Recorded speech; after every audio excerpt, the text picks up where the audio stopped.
Hello students, welcome back to the lecture. तो यहाँ पे बैंकिंग अवेयरनेस का आज हमारा डे 5 है डिस्कशन का, जिसके अंदर हम एक्सपेक्टेड क्वेश्चंस डिस्कस करते हैं जो कि बैंकिंग एग्जाम के लिए काफी ज्यादा बेनिफिशियल रहते हैं। तो फिलहाल हमारा जो फोकस है वो एसबीआई क्लर्क और पंजाब कोऑपरेटिव बैंक पे है। Late us begin. Make sure अगर आपने पहले 1 से 4 हमारे लेक्चर्स नहीं देखे तो 7 AM in the morning upload होते हैं यूट्यूब चैनल पे सीबीसी के। And for rest of the details आप कमेंट सेक्शन पे अपने लिख सकते हैं query, will be solving it out. Thank you so much. चलिए let us begin with the class now. So the first question here is which of the following, या which of the following सारी options नहीं लिखते, what कर देते हैं इसको। What is the dimension of the 500 rupee note. क्या यहाँ पे पूछा गया? डायमेंशन पूछा है 5 रुपी नोट के। तो यहाँ पे ऐसा क्वेश्चन ऑलमोस्ट आ जाता है। तो इसमें आपको क्या पता होना चाहिए कि डायमेंशन क्या है, कलर ऑफ द नोट क्या है, सारे ये भी क्वेश्चंस में पूछा जा सकता है। चलिए अब इसका आंसर जो है, इसका आंसर रहेगा 66 into 150 mm, जिसके अंदर हाइट है ये और विड्थ है ये।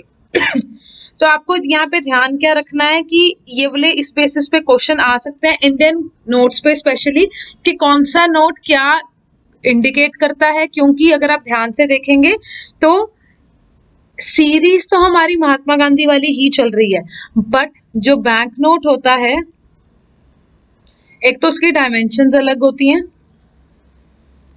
दूसरी बात क्या है कलर अलग होता है, और तीसरी बात क्या है कि उसके ऊपर जो ड्रॉ हुआ होता है वो किसकी क्या बना होता है, वो हमें वो पता होना बहुत जरूरी है। तो इसके लिए हम इसको ये कह सकते हैं, मोटिव कह सकते हैं। ठीक है, तो हमें पता होना चाहिए कि किस चीज का, कौन से बैंक नोट का क्या ड्रॉ हो रखा है उसके ऊपर, क्या डायमेंशन है उसकी, एंड क्या कलर है उसका। ठीक है, तो यहाँ पे अभी फिलहाल हमने एक क्वेश्चन लिया था जिसके अंदर हमने पढ़ा कि 500 रुपए का क्या है, वो हमने डिस्कस कर लिया 66 into 150 mm। अगला जो क्वेश्चन है that is for you have to tell what is the base colour. आपको यहाँ पर बताना है base colour of 2000 rupee note. जैसे मैंने आपको पिछले क्वेश्चन में बताया कि कलर भी पूछा जाता है, तो द कलर इज मैजेंटा। वहां पे ऑप्शन में आपको सारी ऑप्शंस पिंक्स की ही होंगी, light pink, dark pink, magenta, Rani and stuff. तो वहां पे आपको अगर कलर आप श्योर हो, जो लिखा गया है आपने वही याद किया, तो आपके लिए बहुत आसान रह जाता है। अदरवाइज हम वहां सोचते रहते हैं कि 2000 का है तो पिंक, अब वहां पे सारे पिंक के वेरिएंट्स गिवन होंगे तो आप कैसे निकाल पाएंगे। ठीक है, यहाँ पे हम इसका साइज भी डिस्कस कर लेते हैं। It is 66 into 160 mm। Again यहाँ पे 66 क्या है, हाइट है, और ये क्या है, विड्थ है। उसके बाद हमारा जो नेक्स्ट क्वेश्चन है, यहाँ पे उस कलर ऑफ है 500 रुपी नोट का कलर कौन सा है। It is stone grey. Now this is also a colour for you जिनको नहीं पता था। तो स्टोन ग्रे भी एक कलर होता है, वहां पे वो ग्रीन, सिंपल ग्रे, ऐसे ऑप्शंस आपको दे सकते हैं। तो वहां पे आपको पता होना चाहिए कि इफ इट इज रिटन, उसकी डिटेल्स में लिखा है कि it is stone grey in colour, तो it has to be stone grey only, कोई ऑप्शन नहीं है, हमें वही याद करना पड़ेगा। तो यहाँ पे हमने क्या किया था, 500 रुपी नोट का यहाँ पे हमने साइज डिस्कस कर लिया था। कलर इसका क्या है, ग्रे, बट कौन सा ग्रे, स्टोन ग्रे। यहाँ पे हमने 2000 रुपीज के नोट की डिस्कशन कर ली कि इसका साइज क्या है, 66 into 160 mm, और इसका कलर क्या है, stone grey.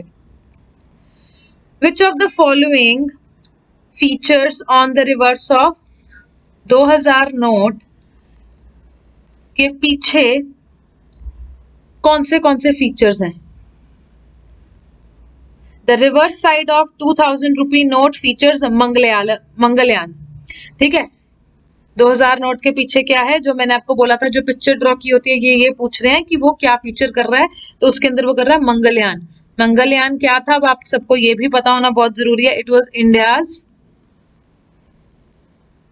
India's first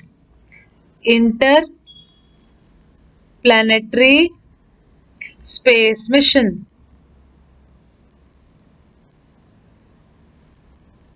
do let me know in the comment section. अगर आप कहोगे तो मैं आपको प्रॉपर चार्ट में याद करा दूंगी कि हर नोट का कलर, डिटेल्स, सारे साइज वगैरह, इफ यू वांट। ठीक है, with the help of questions तो we are starting them, but अगर आप कहोगे तो in the next video I will be doing it that for you. Fine, अगला क्वेश्चन देखते हैं। यहाँ पे हम question number 5, which sector contributes most in savings in India? What is the question कि कौन सा जो सेक्टर है ऐसा जो कंट्रीब्यूट करता है सेविंग्स इन इंडिया? तो वो सेक्शन जो है दैट इज हाउस होल्ड। सबसे ज्यादा सेविंग हाउस होल्ड सेक्शन करता है।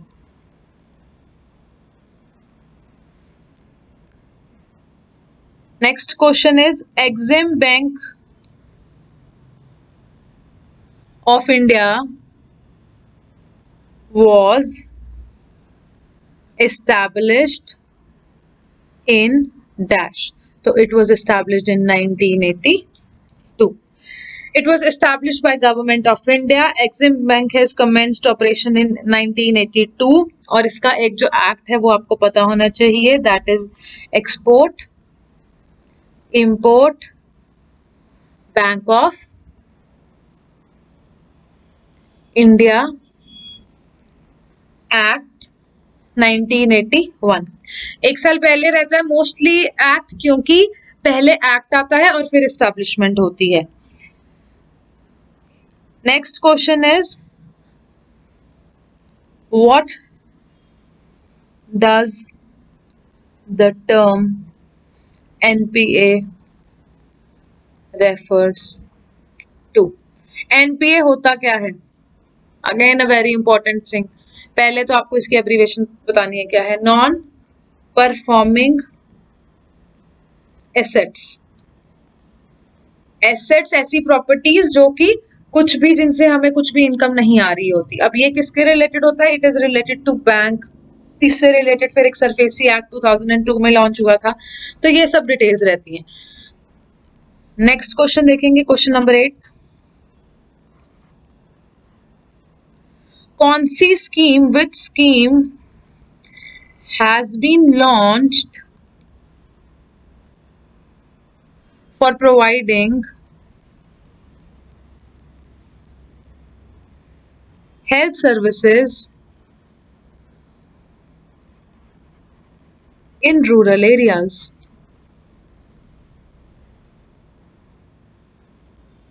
तो क्या आंसर है इसका? आशा स्कीम। उस स्कीम का नाम क्या है? ASHA। फुल फॉर्म क्या है? Accredited social health activist. ये है क्या? ऐसा फर्स्ट पोर्टल है जो डिमांड, मतलब जो भी डिमांड है हेल्थ सर्विस से रिलेटेड, ये उसको फुलफिल करेगा। और ये एक ऐसी कम्युनिटी है जो क्रिएट करेगी awareness on health and social determinants and mobilise the community towards local health planning. Basically rural area में ये हेल्थ के ध्यान रखने के लिए आई है। उसके बाद अब अगला क्वेश्चन देखेंगे। बेसिकली आज जो हम सारे क्वेश्चन डिस्कस कर रहे हैं ये मिसलेनियस हैं। ये कुछ एक पर्टिकुलर कोई भी एक चैप्टर को स्पेसिफाई नहीं कर रहे। ये सारे मैंने डिफरेंट डिफरेंट क्वेश्चंस उठा रखे हैं जो प्रीवियस ईयर एग्जाम में आ चुके हैं। तो you have to tell the headquarter of SWIFT. पहले यहाँ पे इसलिए आपको मैं करा दूंगी, इसकी एब्रीवेशन क्या फुल फॉर्म आपको पता होना चाहिए। स्विफ्ट की फुल फॉर्म क्या होती है, दूसरा फिर हम क्वेश्चन को आंसर करेंगे कि हेडक्वार्टर है कहाँ। तो स्विफ्ट की फुल फॉर्म क्या है? It's society for world wide interbank financial telecommunication.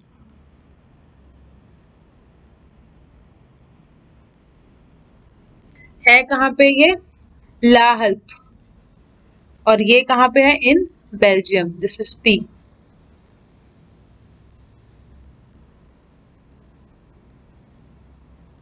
Next question देखेंगे, what is the initial capital, what is the initial capital amount to start the small finance bank, to start small finance bank. Initial कितने amount की requirement होती है small finance bank को start करने के लिए, setup के लिए? ₹100 crore is the requirement, is the amount that is required. अगला क्वेश्चन देखेंगे, question number 11th. The promoters of small finance bank, the promoters of small finance banks should have dash experience, should have dash experience in banking and finance. क्या answer है इसका? The answer here is should have an experience of 10 years, ताकि वो किस section में, उनको banking और finance में 10 साल का एक्सपीरियंस होगा, वो वाले प्रमोटर्स को लिया जाएगा for small finance banks. Next question is, which bank is first regional rural bank of India? कौन सा ऐसा बैंक है जो पहला आरआरबी है इंडिया का? It's Prathama bank, PRATHAMA, Prathama bank. This bank is the first RRB. RRB is regional rural banks. Next is, IPPB has recently incorporated as, अब ये पुराना क्वेश्चन है बट ये पेपर में आया था तो रिसेंटली था इसलिए यहाँ पे लिखा है, बट अदरवाइज ये क्वेश्चन अब पुराना हो चुका है. IPPB has recently incorporated as a public limited company under the Department of Posts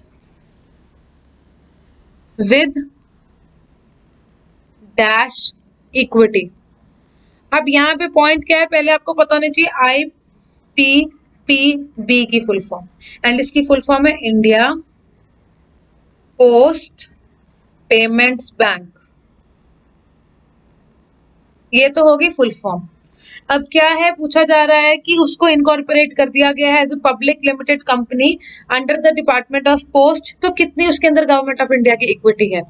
100% है, तभी ही वो पब्लिक लिमिटेड बन पाई है. Fine.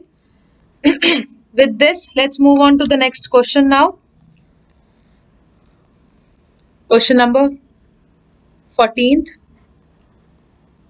According to accepting public deposits, NBFCs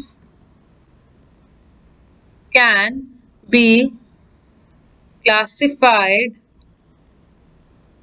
into dash categories.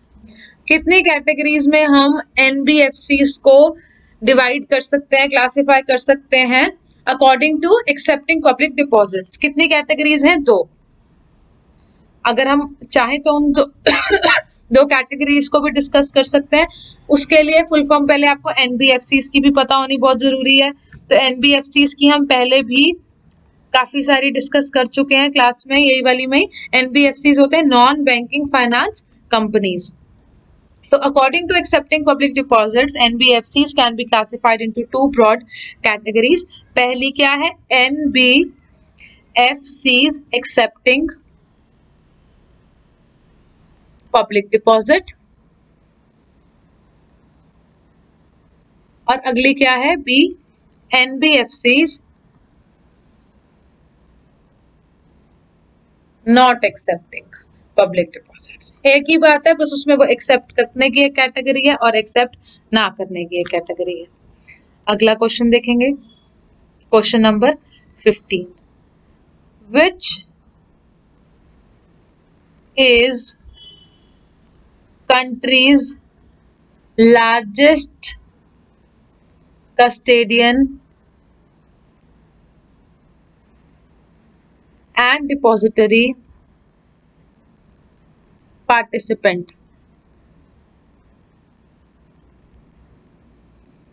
and the answer here is, वो पूछ रहे country का सबसे बड़ा लार्जेस्ट डिपॉजिटरी पार्टिसिपेंट कौन है, जिससे सबसे ज्यादा मैक्सिमम आती है, और कस्टेडियन कौन है। तो यहाँ पे ये तो सारा कुछ क्या है, ये आपको याद ही करना पड़ेगा, इसमें समझने वाला कुछ नहीं है। The answer is here is SHCIL। Full form भी याद करनी बहुत जरूरी है और ये इंपॉर्टेंट है काफी। Let me mark it. इधर आ जाएगा S for stock holding corporation of India limited. तो ये हो गया हमारा क्वेश्चन स्टॉक। अगला जो हमारा क्वेश्चन है, stock holding was incorporated as a public limited in, ये एक पब्लिक लिमिटेड कब बनी थी? इन 1986। इसको कॉर्पोरेट कर दिया गया था as a public limited company. Fine. Stock holding is a subsidiary of, ये किसकी सब्सिडरी है? IFCI लिमिटेड की। Now what is IFCI? बहुत इंपॉर्टेंट है, पता होना चाहिए। IFCI means, you can write it, it is industrial finance, I'll write it for you, Industrial Finance Corporation of India। Stock holding जो है वो इसकी सब्सिडरी है। Stock holding was incorporated as a public limited company in 1986. It has been jointly promoted by leading banks and financial institutions. Stock holding is a subsidiary of IFCI Limited. The equity capital of stock holding is presently held by LIC GIC. ये क्या है? General Insurance Companies, Life Insurance Companies, IFCs, FCI। अब मैं आपको और बता देती हूँ, IFCI का और भी एक मतलब होता है, वो क्या होता है? या we will be discussing it sometimes else। अभी हम नेक्स्ट क्वेश्चन पे चलते हैं, जब उससे रिलेटेड टॉपिक करेंगे तब हम उसको डिस्कस कर लेंगे। You have to name the, ये भी बहुत इंपॉर्टेंट क्वेश्चन है, पेरेंट ऑर्गेनाइजेशन ऑफ UPI। उसके लिए पहले पता होना चाहिए UPI क्या होता है। It is unified payment interface. ठीक है। और वो पूछ रहे पेरेंट कंपनी, मतलब who is the owner of everything, किसने इसको प्रोड्यूस करा है। तो क्या आ जाएगा? Parent organisation of UPI is NPCI। NPCI क्या होता है? National payment corporation of India. Fine. अगला क्वेश्चन देखेंगे अभी। The concept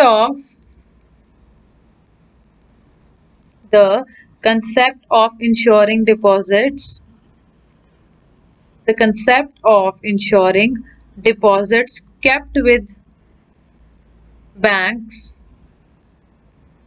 received attention for the first time in which year after banking crisis in Bengal। अब ये आ गया हिस्ट्री से रिलेटेड क्वेश्चन, आ जाता है हिस्ट्री से रिलेटेड भी 2-3 क्वेश्चन आ जाते हैं, तो ये आ गया अब उससे related. And the answer here is in 1948। तो जो कंसेप्ट था जिससे इंश्योरेंस वाली चीजें शुरू हुई थी बैंक्स के पास, उनको सबसे पहली अटेंशन कब मिली थी? 1948 में। किस क्राइसिस के बाद? जो बंगाल में बैंकिंग क्राइसिस हुआ था उसके बाद। अगला क्वेश्चन भी एक बहुत इंपॉर्टेंट कंसेप्ट का है। As per the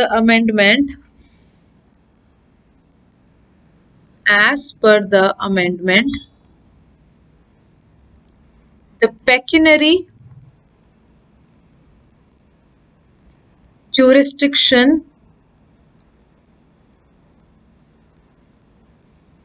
of banking ombudsman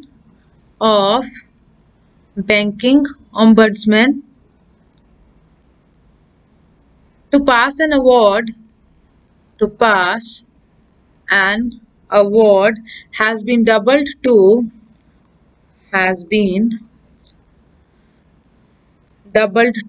dash rupees,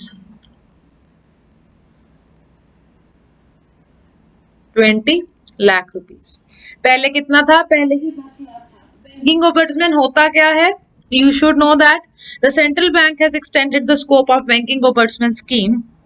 As per RBI, under the amended scheme, a customer would also be able to lodge a complaint against the bank for its non-adherence to RBI instructions with regard to mobile banking. पहले banking ombudsman mobile banking को include नहीं कर रहा था, ये electronic banking services को include नहीं कर रहा था, पर अब बैंकिंग ombudsman के अंदर ये भी इंक्लूड हो गया है। और इसके अंदर क्या है? पहले 10 लाख था, अगर बैंकिंग ombudsman ने एक अवार्ड प्रेजेंट करना होता था, पास कर देता था अगर, तो वो 20 लाख अवार्ड करता था, बट नाउ 10 लाख अवार्ड करता था, बट अब वो कितना कर रहा है? 20 लाख। नेक्स्ट क्वेश्चन देखेंगे, question number 19। What is the full form of SEBI? सबसे important, it is securities exchange board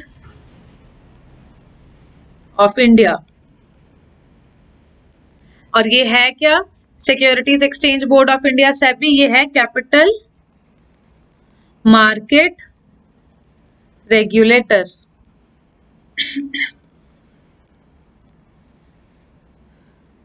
capital market के जो टूल्स होते हैं वो किसके अंडर रेगुलेट होते हैं? वो रेगुलेट किए जाते हैं अंडर सेबी। नेक्स्ट क्वेश्चन देखेंगे। India was one of the first in Asia to recognize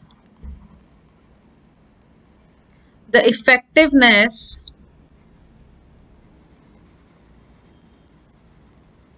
of EPZ model।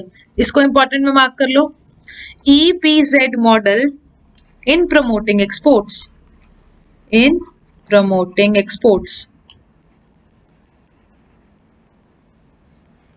अब हमें बताना है इसके अंदर, ये तो इन्होंने इंफॉर्मेशन दे दी कि जो इंडिया है वो वन ऑफ द फर्स्ट है कि जब एशिया में पहली बार इफेक्टिवनेस आई थी प्रमोट करने के लिए एक्सपोर्ट्स को, तो वो थ्रू आई थी ईपीजेड मॉडल। ईपीजेड है क्या?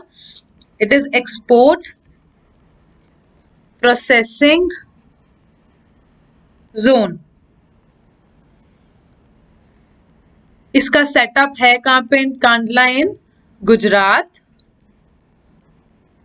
हुआ कब था? 1965।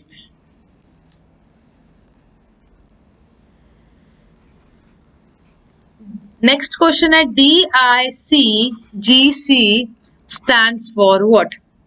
बेसिकली फुल फॉर्म पूछ रहे हैं। What is the full form of DICGC? It is deposit insurance and credit guarantee corporation. सभी आज जो हमने क्वेश्चंस डिस्कस किए हैं ऑलमोस्ट सारे के सारे ही इंपॉर्टेंट डिक्लेयर कर सकते हैं, काफी इजीली कर सकते हैं, बिकॉज ये एक आधी बार तो आ ही रखे हैं, एक या दो बार तो आ रखे हैं। Next question is dash is basically charged when a person uses a credit card to obtain cash. क्या चार्ज किया जाता है एक बंदे से या एक पर्सन से जब उसको क्रेडिट कार्ड यूज करना होता है पैसे के लिए?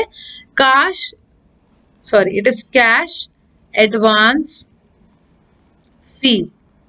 ये चार्ज की जाती है बिकॉज ये it is a charge that a credit card issuer charges a customer for accessing the cash credit line on his or her account either through the ATM, convenience check or at the bank's teller window. Basically जो भी credit card में क्या होता है कि you can use the payment before you submitting it. तो वो जो आप यूज करते हो पेमेंट को तो उसके लिए कुछ एक चार्ज किया जाता है, उसका नाम पूछ रहे हैं क्या है, उसका है cash advance fee because you are taking the cash in advance. I hope आपको सारे क्वेश्चन समझ में आ गए होंगे। If yes, make sure ये आप वीडियो को शेयर करो, लाइक करो, कमेंट करो and see you in the next video. Thank you so much.